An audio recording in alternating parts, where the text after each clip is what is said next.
Je ne sais pas comment cette personne, ce terroriste, a pu choisir ce coin paisible qui vit une vie juive intense, et donc il a dû vraiment bien réfléchir pour mener à bien malheureusement cet acte terroriste. Bonjour à tous, aujourd'hui je me trouve avec Albert Elharrar, président de la communauté juive et maire adjoint de la ville de Créteil. On est là aujourd'hui pour parler de la campagne de dons que nous avons lancée pour aider la grande synagogue Beth Yaakov de la Grande Motte. Bonjour. Bonjour. Comment ça va? En dehors de tout ce qui va pas, tout va très bien, et je suis heureux de vous accueillir ici à Créteil, dans cette belle synagogue. Donc la ville de Créteil est jumelée avec la Grande Motte. On y était il y a 2 mois, souvenez-vous, pour rencontrer Sabine Atlan, cette magnifique station balnéaire. Alors, pouvez-vous nous raconter l'histoire de ce jumelage, nous donner un exemple de lien que vous avez réussi à créer avec le temps, avec la Grande Motte? Le président Joël Mergui avait lancé l'idée de jumeler des grosses communautés avec des villes de province. Je ne sais pas si c'est un hasard, il nous avait proposé de nous jumeler avec la Grande Motte. Je connaissais très bien cette région. En tant qu'étudiant venant du Maroc, il y avait une communauté estudiantine très importante à Montpellier. Et puis, j'ai été très sensible par l'action qui avait été menée par Zichron Livracha, le fondateur, qui était Gabi Atlan, qui lui a construit toute cette côte qui va de Palavas-les-Flots, Carnon, la Grande Motte. On n'a pas hésité, avec le Grand Seigneur, de signer ce partenariat séminaire israélite, où était présent bien sûr Gabi Atlan. Quand on est allé, on a découvert cette synagogue dans cette petite ville, mais j'étais impressionné. Mon cœur a eu un attachement particulier ce jour où vous avez vu cette belle synagogue, que beaucoup ont découvert, attention, suite à cet attentat, mais il ne faut pas oublier que c'était une station estivale où combien nombreux, à l'image de Juan-les-Pins, cette côte était fréquentée aussi par la communauté juive parisienne.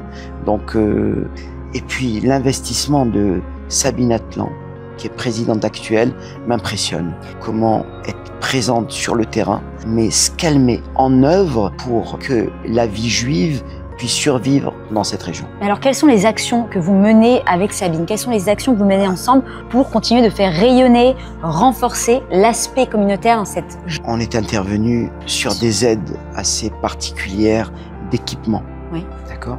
On l'accompagne pour avoir un rabbin qui s'installe depuis le 1er juillet jusqu'au 30 août.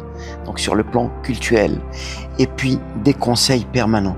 Je suis vraiment avec elle en permanence, des communications téléphoniques qui peuvent être 5 à 6 fois par semaine pour des conseils bien particuliers pour qu'elle puisse d'abord tenir, parce que vous n'avez pas un nombre de fidèles qui sont présents le Shabbat, c'est pas évident, et même en semaine, il faut compter sur les estivants. Je ne sais pas comment cette personne, ce terroriste, a pu choisir ce coin paisible qui vit une vie juive intense, et donc il a dû vraiment bien réfléchir pour mener à bien malheureusement cet acte terroriste. C'est parce que c'est un lieu auquel on ne s'attend pas, une petite ville, une petite synagogue. Une petite ville, pas loin de la gendarmerie, voilà. Elle est isolée, c'est un beau bâtiment qui est mêlé un peu aux habitations, et vous avez dû bien voir ce portail, il faut deviner ce qu'il y a à l'intérieur. Donc cette personne, je pense, qui a eu une stratégie qui a été menée et pas tout seul. J'aimerais parler d'une autre synagogue. Alors, en Australie, à Melbourne, ça s'est passé vendredi dernier. Il y a eu un incendie qui a touché la synagogue de Melbourne. Donc un vendredi, un jour du saint du judaïsme, un jour d'affluence aussi, comme la Grande Motte, un vendredi. Albert, en tant que président de la communauté juive,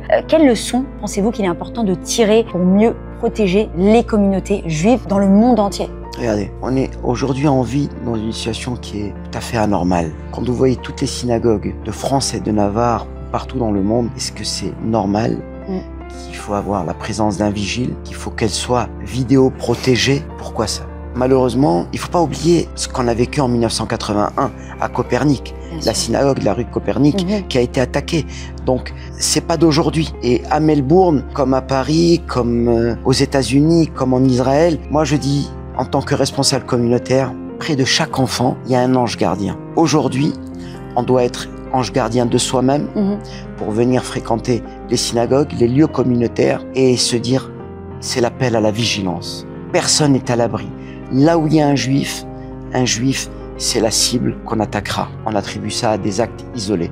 Donc, qui veut dire acte isolé, c'est quelqu'un qui peut vivre autour de nous, fréquenter le quartier proche de la synagogue et qui peut perpétrer un attentat. Et c'est là où on dit la vigilance, c'est le mot à l'égard de ses fidèles, c'est attention, attention, attention. Et aujourd'hui, plus qu'avant. Attendez, on le voit malheureusement. Regardez la politique en France, à quoi elle nous mène. Exactement. Cette haine d'Israël, cette haine du juif. Le christianisme a 21 siècles. Je crois que nous, on ne peut pas compter. On existe aujourd'hui. On existe toujours aujourd'hui. Alors le peuple juif doit garder, c'est la tikva comme l'hymne national, c'est l'espoir, l'espoir, l'espoir. Merci, merci pour Et ces je mots. voudrais rappeler une chose, l'action de Sabine, elle m'épate. Parce que de mettre en place l'accueil d'une communauté qui vient pendant les vacances, c'est pas seulement s'occuper de la synagogue pour les sophistes, le rabbin, la macolette, mais de trouver la boulangerie qui puisse accepter qu'un juif puisse allumer le four pour servir le pain à la communauté. Regardez les détails, jusqu'où cette femme a la responsabilité et le souci de servir sa communauté. Et je lui dis bon courage Sabine, nous sommes à ses côtés et j'appelle combien de communautés à venir en aide parce que elle est là pour accueillir des estivants. C'est pour ça et c'est un travail de toute l'année. On est là aujourd'hui aussi pour rappeler qu'on a lancé une campagne de dons, déjà par rapport à la première vidéo qu'on avait faite là-bas et encore aujourd'hui avec vous pour aider la synagogue de la Grande Motte. Très bien. Eh ben écoutez, merci beaucoup. Merci à vous. Merci de nous avoir parlé donc de ce jumelage avec la Grande Motte. Ça va beaucoup nous aider pour la campagne de dons et puis nous parler de la ville de Créteil aussi.